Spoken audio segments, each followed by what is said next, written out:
Hi, William and Mary. This is Emily Nye with the Flat Hat, and today I'm here with the class of 2015 presidential candidates, Liam McDonald and Brianna Buck.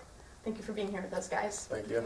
We start out by asking you each the same question. You can answer in whatever order.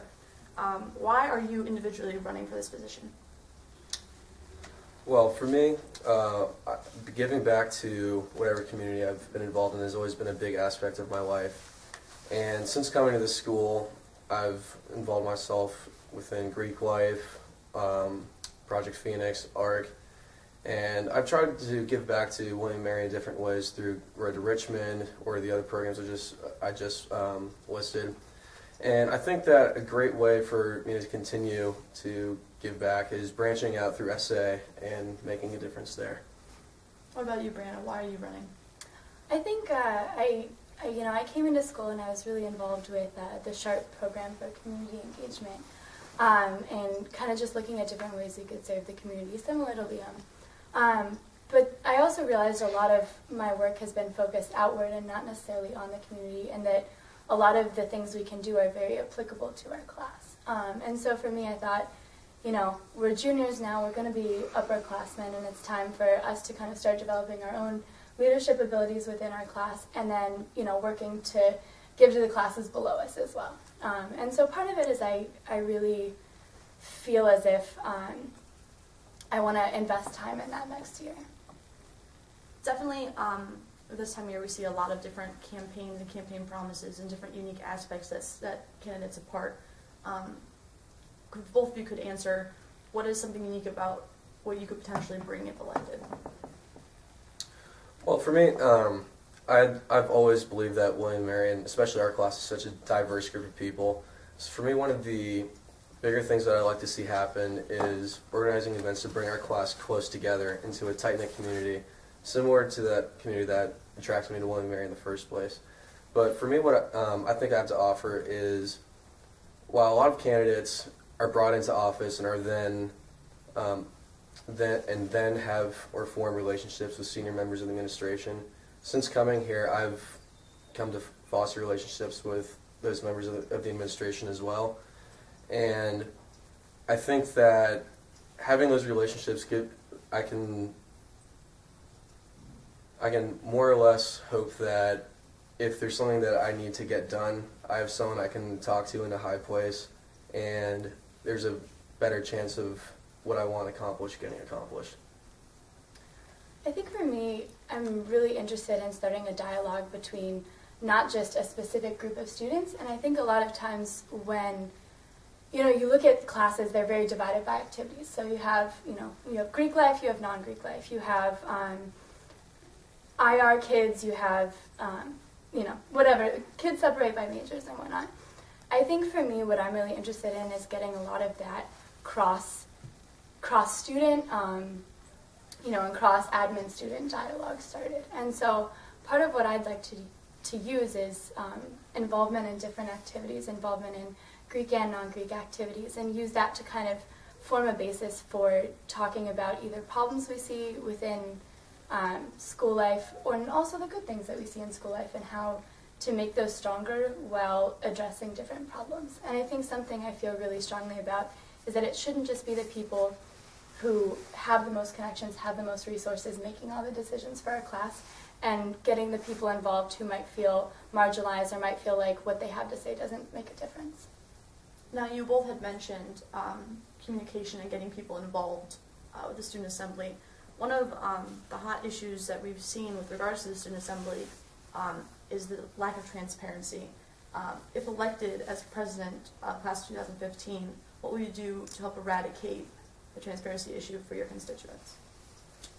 In terms of communication? Yeah. Okay, well, one of the things that I've always been a fan of, as a big fan of history, was when FDR was president, he held the fireside chats.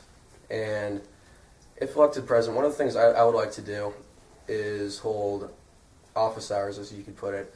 Just because I consider myself to be a very open and welcoming person, I'd love to just welcome people to be able to approach me anytime with issues or concerns, and just get to know people on a more personal level.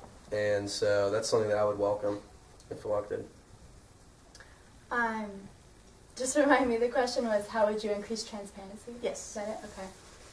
I think a huge part of that, you know, before talking about what works, what doesn't work. What doesn't work is mandatory, anything mandatory. You know, I don't think that would do either what Liam or I want to do, you know. So for me, the idea is, rather than requiring for people to do something, requiring for people to listen to something or be educated on something, inviting people to talk about what they find important. Part of the way I do it is through approachability, but also just through, you know, simply by starting by talking to people, saying, how do you feel the most comfortable sharing the issues that you see here, right?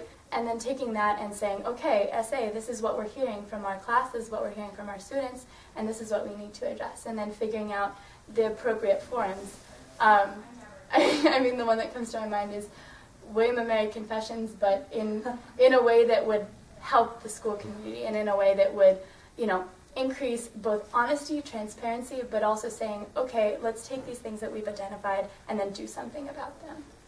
Both of you are running with no prior SA experience, as the incumbent is elected not to run again this year. How would you address people who may throw the point out or ask the issue, how do you go from having no experience with SA to taking on such a significant leadership role? Well, for me, I don't have any experience in SA here. I've had real life experience just through the professional workforce, and then even back in high school, even though, I mean, we all know high school government didn't really do anything, but when I've been involved in politics and policy making and things of that matter for a long time now, probably since my sophomore year of high school. And so for a lot of people, if they had any doubts about it, I'd be more than welcome to talk to them to try to, I can't remember the word I'm looking for, but just to reassure them that I'm confident in what I can do. I've worked on campaigns before, I've worked in the field of policy making, and so I have real life experience that I'd like to apply to this job. I think my answer to that would be, you know, I haven't been involved in SA to this point, and I don't want to come into this office pretending like I have, or pretending like I know necessarily the in and outs of SA work. One thing that I've tried to do is approach certain members of, you know, our class who are very involved in SA. I've been talking to a few different senators, past class presidents, about, you know, their specific experiences in SA and how we can take their frustrations but also their triumphs and incorporate them next year. And one thing I want to say is, you know, I'm coming in with experience in very specific realms, but not in every realm. And so I want to bring to the table what I've gone through, the different parts of campus life that I'm involved in, but then be willing to learn as well. Last question. What do you think that the William & Mary Student Assembly means to the members of the tribe? Or what do you envision it in your term becoming? That might have been a really badly worded question. Do you want, I can go if you want. Oh, sure. Okay. I'd say, you know, SA to me is all about advocacy. You're a representative of your student body. And so as class president, we are representing the members of 2015.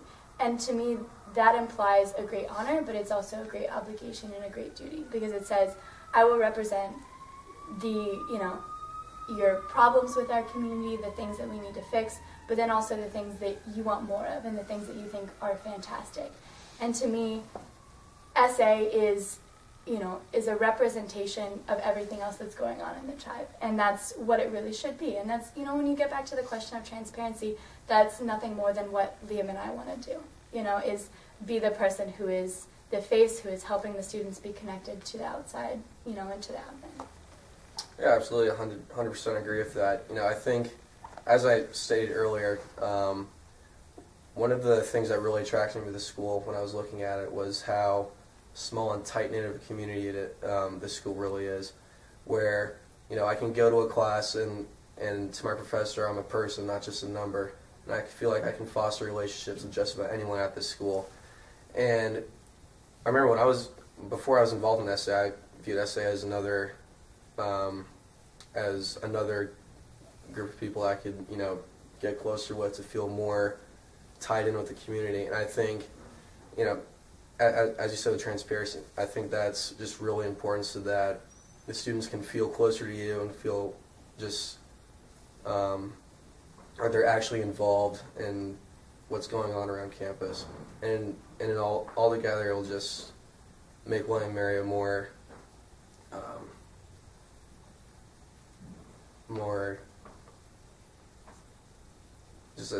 I'm repeating myself here, sorry. Just like a very tight-knit place that'll attract more people. Well, thank you for taking time out of your busy schedules to meet with us, and thank you for tuning in. Thank you. So much. Sweet.